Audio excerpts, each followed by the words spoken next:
Hello, I'm Gray Laurel with Mountain Laurel Herbs and Ayurveda. Today we're going to delve into the beautiful lifestyle science of Ayurveda. For those of you who have never heard of it or have no clue how to pronounce it, and we'll soon get to that, and to those of you that have been tongue scraping and using pranayama and herbs to balance for years, there will be something for everyone. So let's start with the dreaded pronunciation of Ayurveda. So the way that I was taught was to think Veda. Ayurveda, as I mentioned before, is a lifestyle science, and in Sanskrit it literally breaks down to the science of life, or can also be translated as the knowledge of longevity. So the Vedas, as mentioned in the word Ayurveda, the Vedas were ancient spiritual texts that were developed with divine inspiration to the rishis, or holy ones, through observation of nature and through deep practices of meditation. The Vedas and the information in the Vedas were passed down first orally, but then finally recorded around 1500 BCE, and they delineate the 8 branches of medicine that are mentioned in Ayurveda. The Vedas are the first to mention Ayurveda, although it is believed to even predate these texts, making it about 5,000 years old. Ayurveda is the world's oldest medicine, and it is the basis for both allopathic medicine and traditional Chinese medicine. Now, allopathic or modern medicine tends to focus on symptoms and relief of symptoms through targeted therapies. However, they can sometimes cause side effects and further imbalance in the body. Both traditional Chinese medicine and Ayurveda focus on creating balance in the body with the understanding of the various elements of nature, how they show up, and their effect upon us. Ayurveda focuses on the 5 elements from most subtle to most dense. They are ether, air, fire, water, and earth. All of creation is made up of these 5 elements to varying degrees, and likewise, all of life has an undercurrent of energy running through it known as prana. Now let's go into depth with each of these elements and look at their different properties and how they show up in our body. The first most subtle element, ether, space, the essence of emptiness, consciousness. Its qualities are light, dry, cold, clear, subtle, and expansive. Like the universe, which is in a constant state of expansion, so is the collective consciousness and the vibrations that flow through the ethers. Ether can be seen in the body as the cavities or the spaces between. Let's imagine that we have someone that's feeling spacey in their head and their stomach is empty, too much ether. Ayurveda uses opposite action to create balance, so we would suggest something that's moist, grounding, and nourishing to dispel the excess ether with its polar opposite element of earth. It's easy to think of something like a sweet potato as earthy or grounding, coming straight from the ground, or an oil like cedar wood, which is also grounding, or a yoga practice that is low to the ground and focuses on the base of our spine or our root chakra, keeps us centered and rooted and grounded. These are all examples of ways to balance the excess ether in the body. From ether in motion, we get air. Air is primarily characterized by movement. You can see its mobility through the way wind would blow through the leaves on the tree, or the way that it just deflated this balloon. In addition to creating movement or mobility, air also is cool, light, dry, rough, subtle, flowing, sharp, clear, and hard. We can imagine the coolness of air as a gentle sea breeze coming off of the ocean, cooling us while we're on the warm beach. We can think about its light and subtle nature, a balloon drifting through it or birds gliding through it. We can see that it's clear, that it has no color to it. It's a little bit harder to imagine its hard or sharp nature, but if you think about the wind, bitter cold winter wind blowing up against your face and your ears, you can imagine its hard and sharp features. Air is seen in the body through, of course, respiration, but also in any process that involves movement. the pumping of our heart, the communication of our nerves, created through sensations and thoughts, and our muscles moving in sync as we flow through a series of yoga postures. Too much air in the body can be seen as feeling scattered. The term airheaded comes to mind, or as having gas from poor digestion.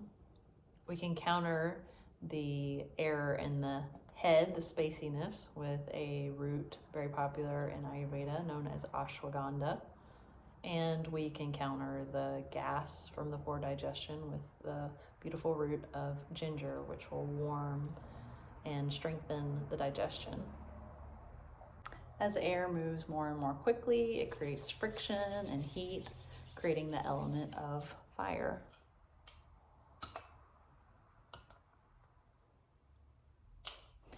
Fire still bears some similarities to the properties of air, with its subtle, light, mobile, dry, clear, hard, sharp properties. But its main property that defines it, of course, is its heat. The element of fire can be associated with transformation. Its ability, for example, to turn wet clay into a beautiful ceramic bowl. We can imagine metaphorical life transformations after going through the refiner's fire of tough times. The ability of heat on our stomach acids and enzymes to break down a whole food and transform it into absorbable nutrients shows the properties of transformation and fire in the body. In Ayurveda, we refer to the health of our digestion in terms of the strength of one's digestive fire, or Agni. Strong Agni is a good indicator of overall health. When someone has excess fire in the body, however, we can see it through the inflammation of a skin rash, or someone becoming hot-headed and losing their temper, having too much acid in the stomach, cause acid reflux, or heartburn. To balance this excess fire, we need the coolness of earth or water. Think about putting some aloe vera or a cool compress on that rash, or taking some deep cooling breaths. The smell of calming earthy lavender, or putting cool watery cucumbers on the eyes to calm irritability. If we combine the previous three elements, we get the fourth element of water. As fire causes the air to become dense, water is created. Water is mobile, cool, soft, smooth, liquid, dull, unctuous, heavy, cloudy, and gross. Gross meaning that it's tangible from the material plane and that we can touch it. Water is the primary element in our body, making up more than half of our body. We can see water in our bodily fluids, like the saliva in our mouth, the blood flowing through our veins and arteries, the liquid that protects the stomach lining and the mucous membranes, and the synovial fluid that lubricates our joints as we move. Water creates downward movement and is cleansing. When it's in excess, we can see it in the body as swelling or edema, or respiratory congestion through mucus. To counter these, we need to call in elements that employ tools that are drying and clearing. For edema, drinking some diuretic herbs like dandelion tea, or employing any kind of exercise that's sweat-inducing could be balancing.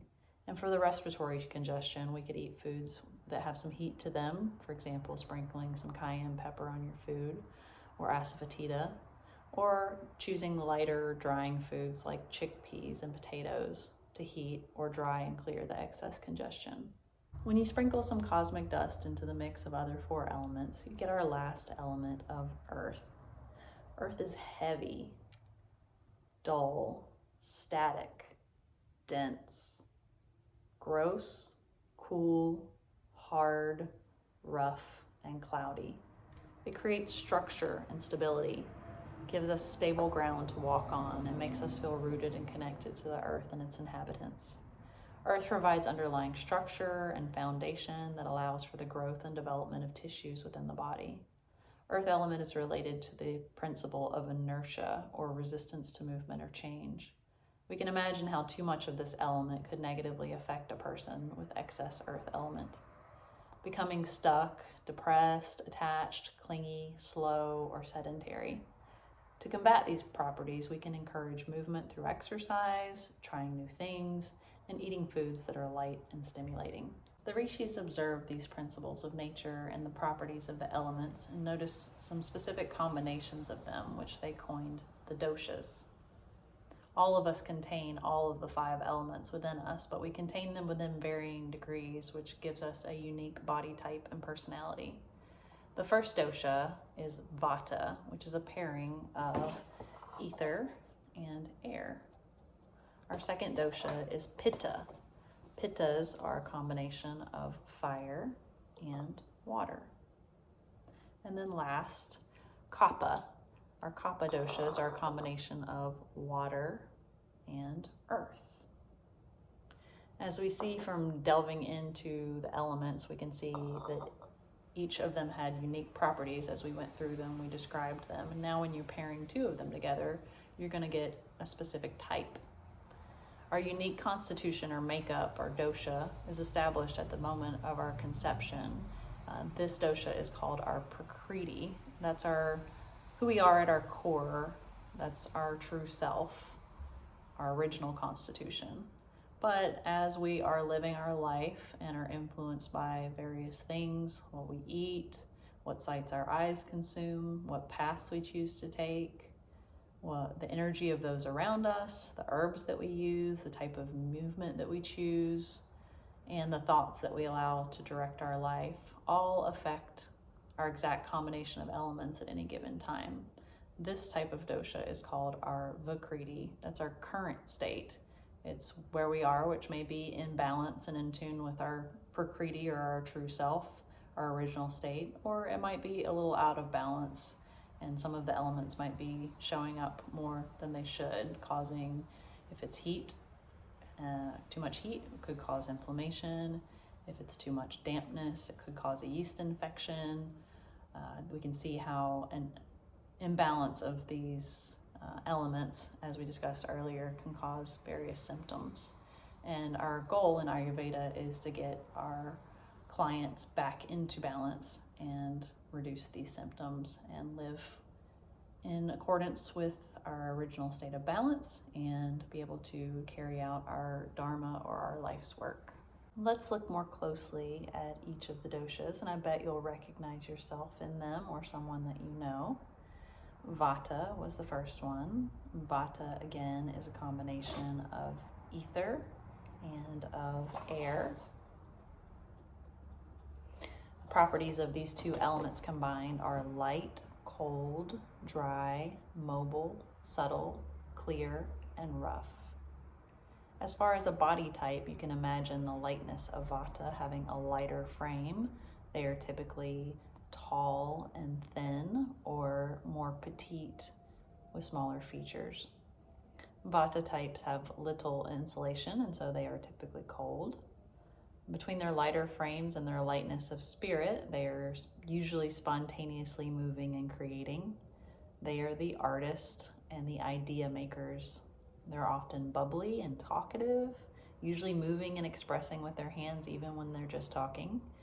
They can fidget, they can be anxious and have a hard time staying grounded or following through with their ideas. They are easily distractible and prone to nervous digestion. They can be energetic, but their energy might run out quickly, and they can have fatigue or sometimes insomnia if out of balance. They are balanced by employing modalities and tools that are unctuous, warming, and grounding. Next, we have our Pitta types. Now, Pitta doshas are, remember, a combination of the 2 elements of fire and of water. Those elements combined give us properties like light, hot, unctuous, mobile, liquid, and sharp. Pitta types are usually medium-sized with proportionate features. They can have piercing or sparkling eyes. They have athletic builds, sometimes fair and freckled skin. They are the doers of the world. They have a strong sense of justice. They like to affect change. They are very logical, organized, and passionate. Their fiery nature. They have a strong appetite. They can tend to get hangry if they skip a meal. They are efficient. They can be intense, competitive, determined. There are type A's, are perfectionists. They're typically very intelligent and make great leaders. If they become out of balance, they can become irritable, cutting, and sharp. Their notoriously strong digestion is usually going to make it where they can eat just about anything and do fine, but if they get too much fire element going, they can get imbalances of heartburn, indigestion, and acid reflux. It can also show up as inflammation in the body in other ways, joints, skin rashes, things of that nature. And our pitta types are balanced by modalities that are both cooling and soothing in nature. And the last dosha is our kapha dosha. Kapha types, remember, are a combination of the elements of water and of earth. So together, these two elements create characteristics that are heavy, cold, unctuous, stable, gross, cloudy, smooth, slow, soft, liquid, and dense. Kapha types are generally larger, rounder, softer, with a broader frame, broader facial features, and rounder facial features. They are the nurturers and protectors of the world. They're usually easygoing, calm, loving, patient, loyal, and stable. They're the ones that can take the vata ideas and steadily plod along, tending to the details behind the scene. They don't like to have the spotlight on them and are often quiet and thoughtful, only speaking up when they feel they have something important to say. They tend to withdraw if things get heated or there's conflict ahead. They love engaging their senses, and this can be through things like soft textures or beautiful smells, tasty foods. They can sometimes be known to overconsume. They can become attached or clingy or stuck in their bad habits or thoughts. As you can see through molasses is something that has some kapha-like qualities to it.